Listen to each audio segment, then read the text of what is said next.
As the first Chinese-American woman to serve as mayor, Lily. The Chen. She is a born fighter. trailblazer, Powerhouse. Coalition builder. Superwoman. The mentor. A woman way ahead of her time.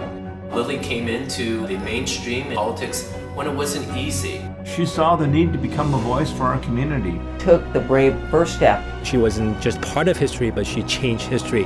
Inspired other women and Asian Americans to follow suit. Her life has been an extraordinary tribute for the betterment of our humanity.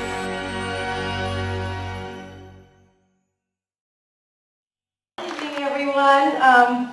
We're going to be brief. We just want to present you a poem about our mother's life. In her youth, she was known as Lily Lee. Little did the world know what she would grow up to be. I was born in Tianjin, China. Because of the Civil War, we took the very last boat, leaving Tianjin to Taiwan. She gave Grandpa and Grandma bundles of joy, even though she knew in her heart that they really wanted a boy. She was the middle of 3 daughters. Her mother was a failure in that she had only daughters. There was no son to carry on the family name. My mother used to tell my father, Lily is going to be the son. Lily is going to make you proud. Lily is going to deliver. She was right. I was determined. I want to prove to my father I can be somebody. Her father was a senator in Taiwan, so he was very prominent. He would give speeches. So he actually was a role model in a sense for my mother and mentored her in speech. She traveled around Taiwan making prize-winning speeches, attaining success far beyond anyone's reaches. She won many speech contests, and that's ultimately led her to become a student ambassador on a group visit to the United States. I first came to America, to Honolulu, Hawaii, was to attend the International Youth Leaders Conference. It was a great experience. She was pretty amazed by what the U.S. had to offer, the kindness of the people welcoming her, and John F. Kennedy and a lot of the things he was trying to envision. This actually was a big inspiration for her in wanting to stay in the United States. In 1958, I returned to America, wanting to be an immigrant American under the Kennedy-Johnson's administration. She studied at San Francisco State, met my father. He was in graduate school in engineering at UC Berkeley. They were introduced by friends at a Chinese restaurant. In talking to each other, they realized that they were both on the same boat that escaped communist China into Taiwan. Kind of like fate that they ended up together. I was too young to believe in fate, but I got to know Paul. We were deeply in love with each other very quickly. They're polar opposites. My mother is gregarious, outgoing, extrovert, passionate. My father was calm, steady, detail-oriented, and patient as can be. One time she told my dad, "Oh, I have to go get something. Can you wait for me for a second?" And he must have waited for like 2 or 3 hours, just incredibly patient. And she was telling me, "Oh, that's a good sign," because he had the patience to be there for me, even though it was really a difficult thing for him to go do. It was a time when they were both very low on cash. And wouldn't you know it, on their drive up north, they had a terrible automobile crash. They drove, I think in Portland, they were driving up, getting ready for his first job, and the car flipped over on the side of the road. My dad broke his neck, and at that time, he didn't have a job yet. Mom decided it was time to get married fast, even though Dad would be showing up to the wedding in a full neck cast. We went to the local court. All these other people were laughing. They said, why they want to be married in a hurry like this? But they didn't realize what is happening to an immigrant person without a home. We have no other choice. If I marry him, he will have a home. My mom had to work 3 jobs in order to pay the hospital bills to fix his broken neck, plus having me and my sister. The amount of hardship that they experienced, I do recall that vividly. It was in Los Angeles the Chens decided to start a new life. And Mom, in those days, it felt it wasn't enough just to be a wife. My mother was a medical social worker initially, working in a hospital. She later transferred to LA County in the Department of Children's Services, became an administrator. When I was around high school, she actually was appointed to White House Committee on Adult Education and also to the White House Conference on Families. For the past 27 years, I worked for the Los Angeles County. I learned how the government worked. Then I found the problems. There were many rules and regulations I really did not feel was practical. Many other regulations I felt that need change. I was in no position to changing them. So that was one of the reasons I decided that I would run for city council. I am going to make the law.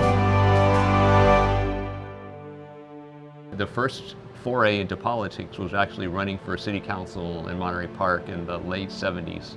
We did have some family discussions. I remember even as a teenager, both of my sister and I said, oh, go for it. My dad, he embraced it completely also. My father was unusual for an Asian man. He believed in supporting her in her endeavors, her wishes, her dreams, and her beliefs. When she decided to run for mayor, he actually left his job for a year to commit to supporting her and to actually working on the campaign. He never enjoyed politics, but he wanted to work for me, for the community, because that was my interest. We were 100% in, all in on her pursuing her dream, and actually it was a family affair.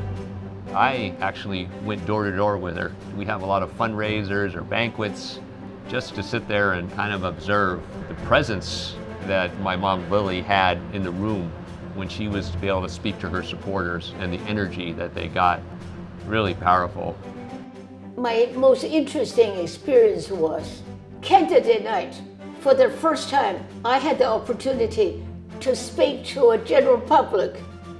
As soon as the meeting was over, I had so many people, young and old, flock to me.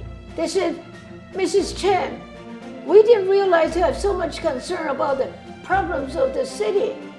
You're not a stranger. You are one of our own. Can I volunteer to help you? She got so much support from the community. It was just incredible.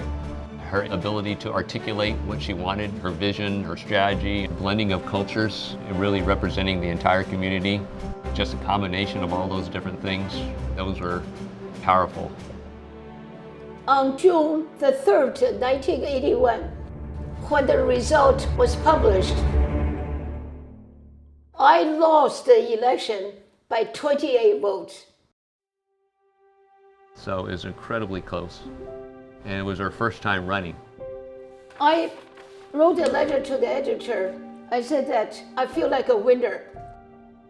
I was very grateful to receive so much support.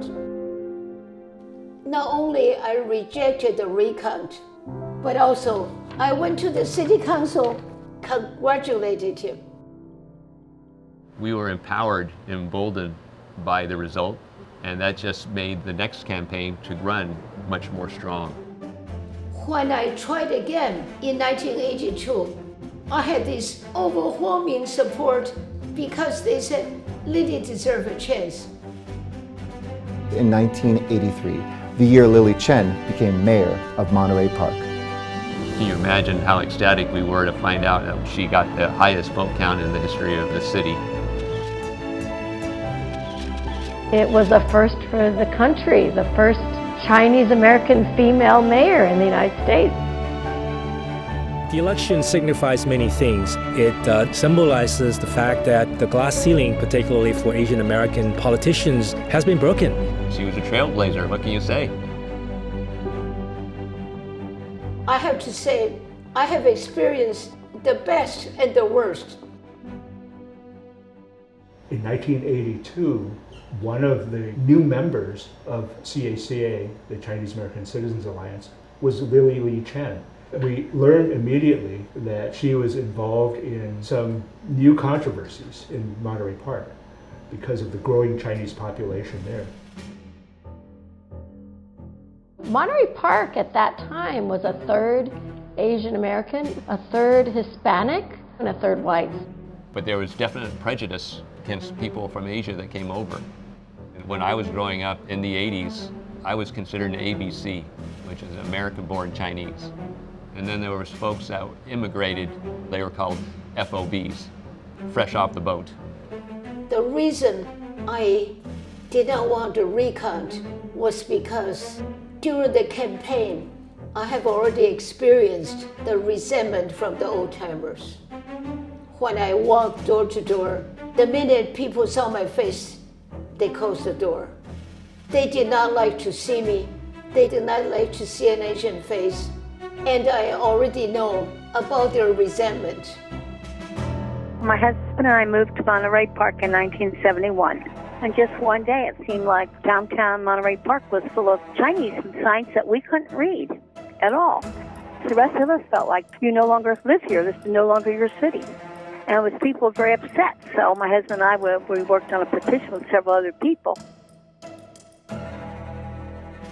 When Frank Curry presented the English-only proposal, the first thing he said to me, "We are tired of you people taking over our city." At the end of his presentation, he threw U.S. Constitution to my face. Now, he was mad, you know. Hey, this is our country too. People going around threatening people. They did graffiti on the theaters saying, Asians go home. A gas station had a sign that said, "We're the last American to leave Monterey Park. Please bring our flag." It was so insulting. The target was toward me. I felt sorry for poor Lily because she's always was in between. She advocated for everybody in the community, and that made her sometimes a target for everybody. Because of this sentiment, the first thing I did when I took office as the mayor, I applied to All American City through USA Today.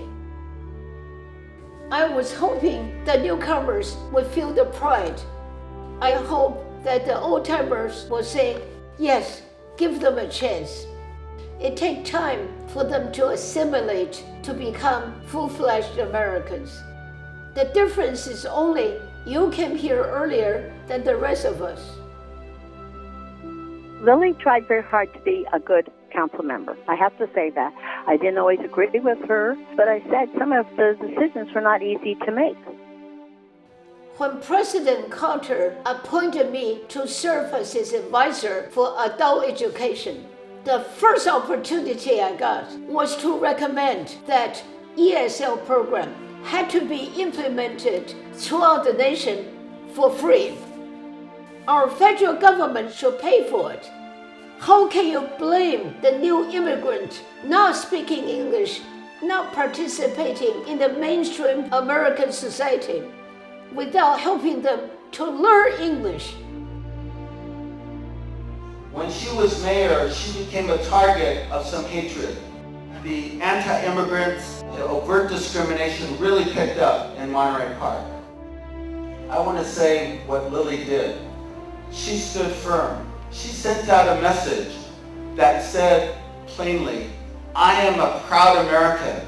We immigrants are proud Americans. We will not leave the city, and we will raise the American flag because we love the flag and what it stands for, liberty and justice for all and freedom for all, no matter where you come from, even if you have an accent, this is America for all, justice for all. That's what Lily stood for.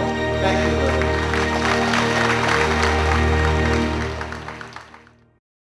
She carried on her basic mission of serving minorities and the underprivileged.